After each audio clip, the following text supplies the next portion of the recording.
programa ngayong umagang gaano ito. nakatagal itong programang ito na pumipili ang Department of Agriculture na mga tampok na leader ng magsasaka at mangingisda para umupo bilang Regional Executive Director o Regional Director quote-unquote ng mga ng sa iba't ibang region ng Department of Agriculture? So 7 taon na po nagsimula ito. 7 years. Noong taong 2017. Okay. Yes.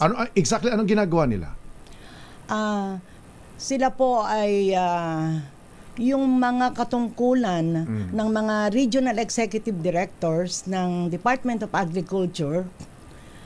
Inililipat po sa kanila yung iba nilang mga katungkulan. Ayun. Sa buong buwan po yan ng Mayo. Nagsimula na po yon nung May 2, actually nung May 2 hanggang katapusan ng Mayo, bilang kasama po yan sa pagdiriwang ng Farmers and Fisher Folks Month. Ginagawa po yan tuwing buwan ng Mayo. Alright, halimbawa si Ryan Palunan, siya ang tumatayong executive or regional director ng DA sa CAR. Parang kunyari lang, hindi ba?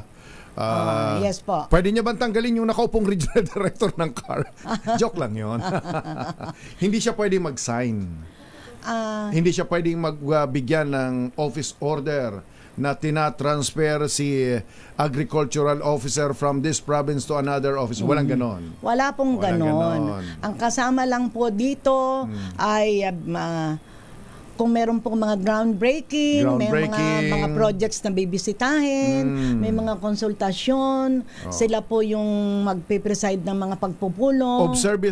Observer ho ba sila halimbawa sa say monthly or weekly management committee meeting, parang ganon?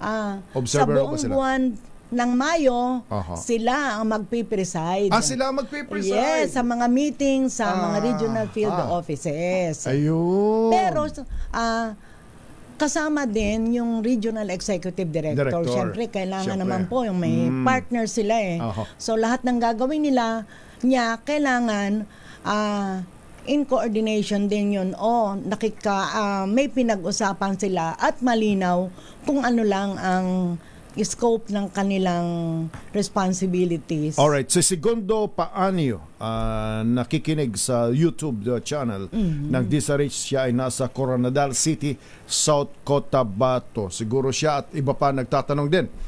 Paano sila pinili? Halimbawa, si Benjamin Campagnano na maging regional director. Anong criteria?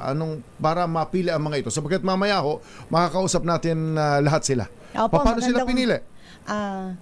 Para po sa kaalaman din ng ating mga tagapakinig, ang Philippine Council for